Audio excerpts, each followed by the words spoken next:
Chapter 28 The Madness of Mr. Crouch. Harry, Ron, and Hermione went up to the Overlay after breakfast on Sunday to send a letter to Percy, asking, as Sirius had suggested, whether he had seen Mr. Crouch lately. They used Hedwig because it had been so long since she'd had a job. When they had watched her fly out of sight through the Overlay window, they proceeded down to the kitchen to give Dobby his new socks. The house elves gave them a very cheery welcome, bowing and courtesying and bustling around making tea again. Dobby was ecstatic about his present. Harry Potter is too good to Dobby, he squeaked, wiping large tears out of his enormous eyes. You saved my life with this gillyweed, Dobby, you really did, said Harry. No chance of more of these eclairs, is there? Said Ron, who was looking around at the beaming and bowing house elves. You've just had a breakfast, said Hermione. Irritably, but a great silver plate of eclairs was already zooming towards them, supported by 4 elves. We should get some stuff to send up to the Snuffles, Harry muttered. Good idea, said Ron. Give pigs something to do. You couldn't give us a bit of extra food, could you? He said to the surrounding elves, and they bowed delightedly and hurried off to get some more. Dobby, where's Winky? Said Hermione, who was looking around. Winky is over there by the fire, miss, said Dobby quietly, his ears drooling slightly. Oh dear, said Hermione, as she spotted Winky. Harry looked over at the fireplace too. Winky was sitting on the same stool as last time, but she had allowed herself to become so filthy that she was not immediately distinguishable from the smoke-blanked brick behind her. Her clothes were rich and unwashed. She was clutching a bottle of butterbeer and swaying slightly on the stool, staring into the fire. As they watched her, she gave an enormous hiccup. Winky is getting through 6 bottles a day now, Dobby whispered to Harry. Well, it's not strong, this stuff, Harry said, but Dobby shook his head. "'Tis strong for a house elf, sir," he said. Winky hiccuped again. The elves who had brought the eclairs gave her disapproving looks as they returned to work. "Winky is pining. Harry Potter," Dobby whispered sadly.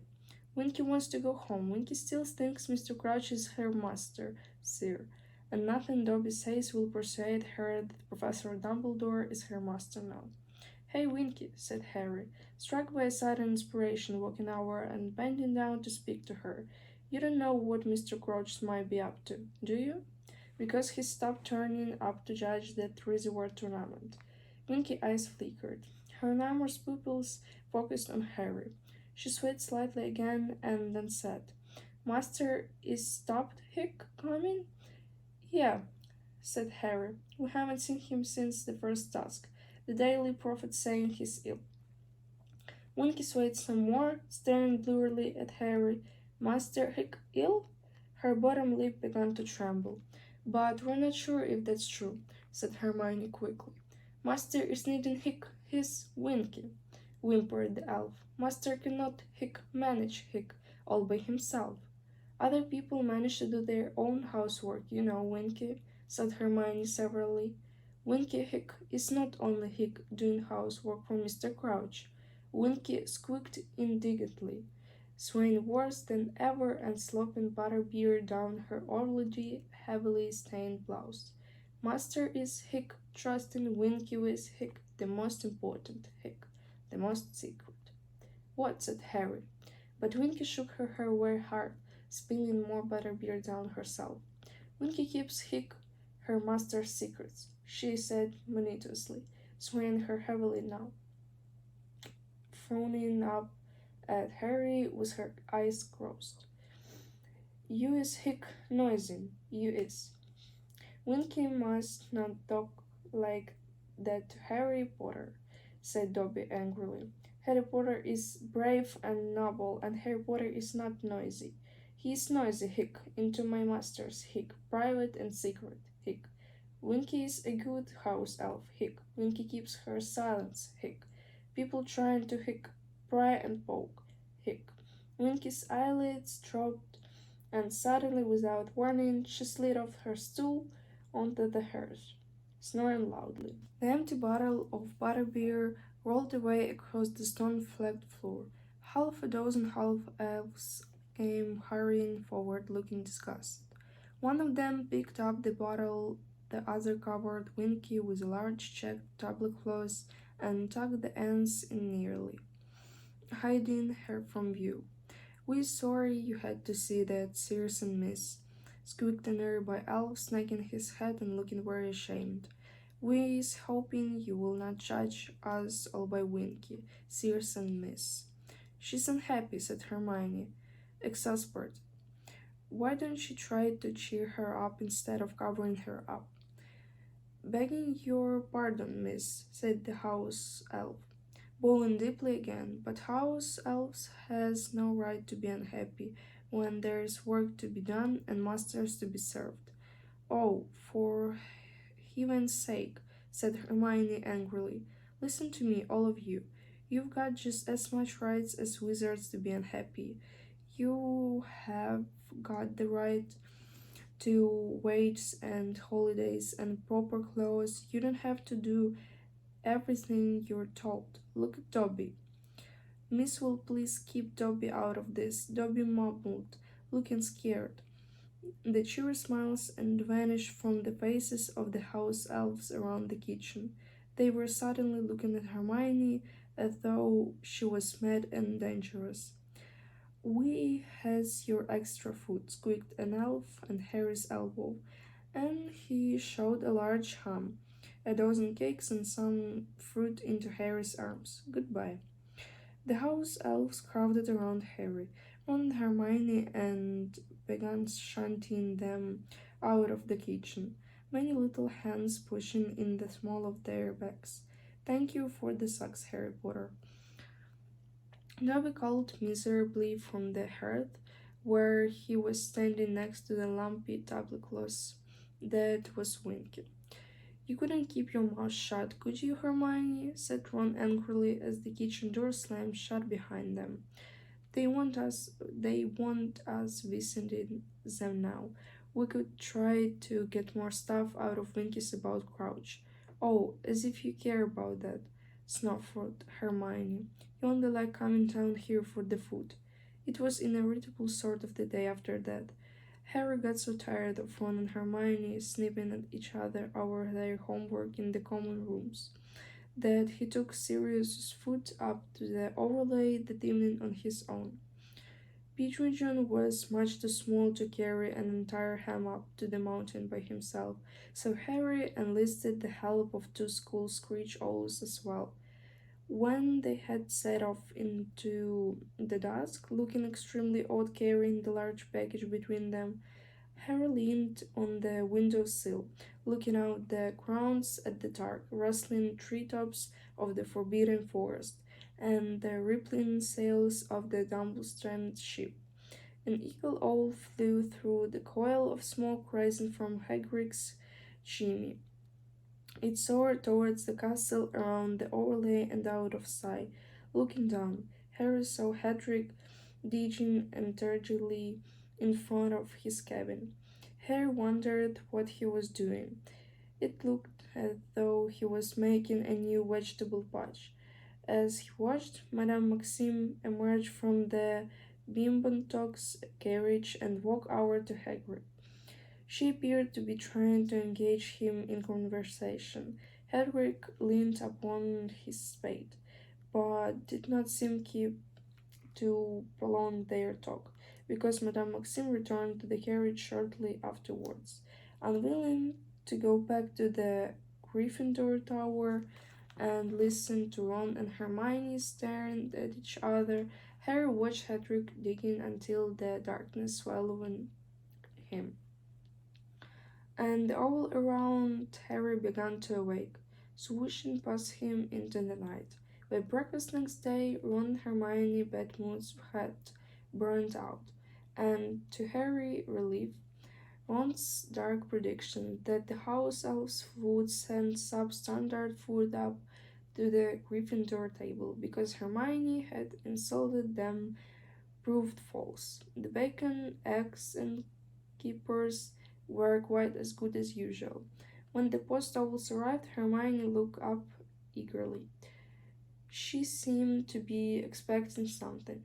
Percy won't had time to answer yet, said Ron. We only sent Hedwig yesterday. No, it's not that, said Hermione. I've taken out a new subscription to the Daily Prophet. I'm getting sick of finding everything out from the Slytherins. Good thinking, said Harry, also looking up at the owl. Said, Hey Hermione, I think you're in luck. A grey owl was soaring down towards Hermione. It hasn't got a newspaper though, she said, looking disappointed. It's but not the bewilderment. The grey owl landed in front of the place, closely followed by 4 barn owls, a brown owl, and a Tommy. How many subscriptions did you take out? Said Harry, seizing Hermione's goblet before it was knocked over by the set of owls. All of whom were jostling close to her, trying to deliver their own letters first. What on earth? Hermione said, taking the letter from the grey owl, opening it and staring to read. Oh, really? She spluttered, going rather red. What's up? Said Ron. It's, how ridiculous.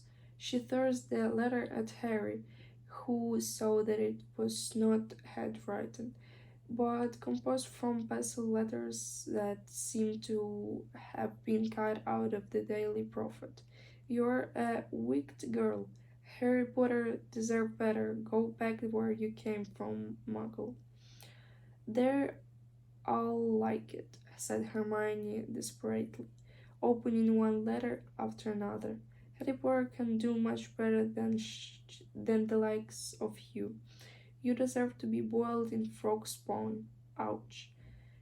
She had opened the last envelope, and yellowish green liquid smelling strongly of petrol gushed over her hands, which began to erupt in large yellow boils.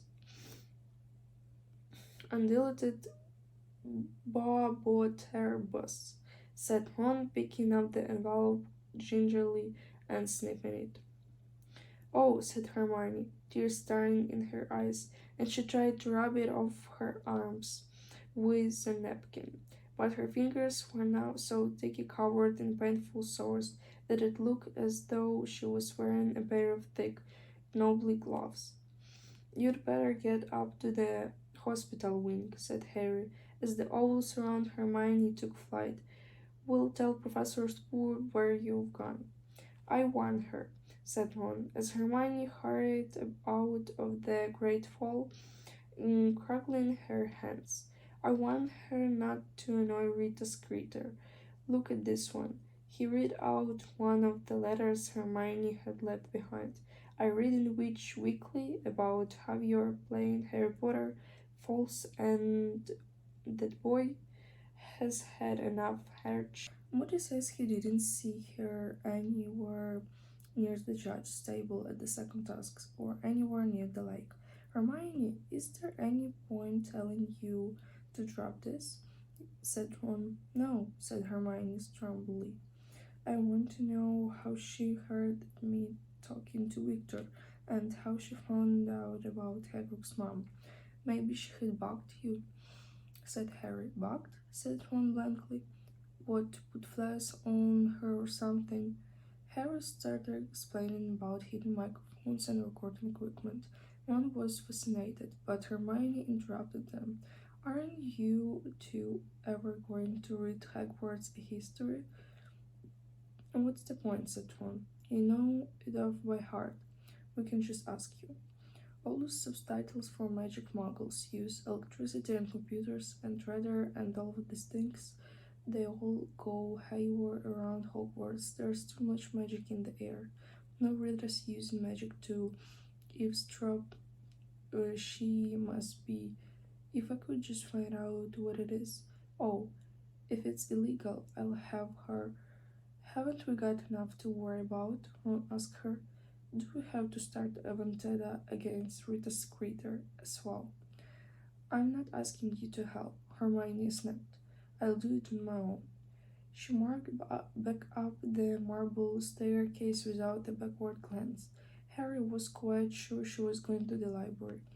What's the betting she comes back with a box of I hate Rita Skeeter bats, said Ron. Hermione, however, did not ask Harry and Ron to help her pursue against Rita Skeeter, for which they were both grateful, because their workload was mounting ever higher in the run-up to the Easter holidays. Harry frankly marveled at the fact that Hermione could research magical methods of eavesdropping as well as everything else had to do. He was working flat out just to get through all their homework, though he made a point of sending regular food packages up to the cave in the mountain for Sirius, the famous international cricket player. It was as though the 18-year-old groom took it through Harry. It was an equal, a real rival. You have not, no, said Harry very firmly. Crumb looked slightly happier. He stared at Harry for a few seconds, then said, You fly very well. I was watching at the first task. Thanks, said Harry, grinning broadly, and suddenly feeling much taller himself. I saw you at the Quidditch World Cup, the Roskin fiend. You really... But something moved behind Crumb in the trees, and Harry, who had some experience of the sort of things that lurked in the forest, instinctively grabbed Crumb's arm and pulled him round. What is it? Harry shook his head, staring at the place where he'd seen movement. He slipped his hand inside his robes, reaching for his wand. Next moment, a man had staggered out from behind a tall oak. For a moment, Harry didn't recognize him. Then he realized it was Mr. Crouch. He looked as though he had been traveling for days. The knees of his robes were ripped and bloody, his face scratched. He was unshaved and gray with exhaustion. His neat hair and mustache were both in need of wash and trim. His strange appearance, however, was nothing to the way he was behaving, muttering and gesticulating. Mr. Crouch appeared to be talking to someone that he alone could see. He reminded Harry vividly of an old chum he had seen once when out shopping with the Dursleys.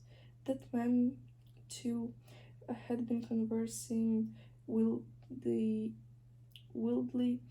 with thin air. The passport had evidently changed, however, for the stone gargoyle did not spring to life and jump aside, but stood frozen, gazing at Harry malevolently.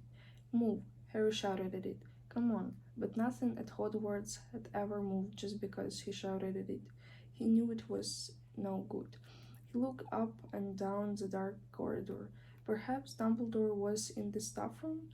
He started running as fast as he could toward the staircase. Potter! Harry skidded to a halt and looked around. Snape had just emerged from the hidden staircase behind the stone gargoyle.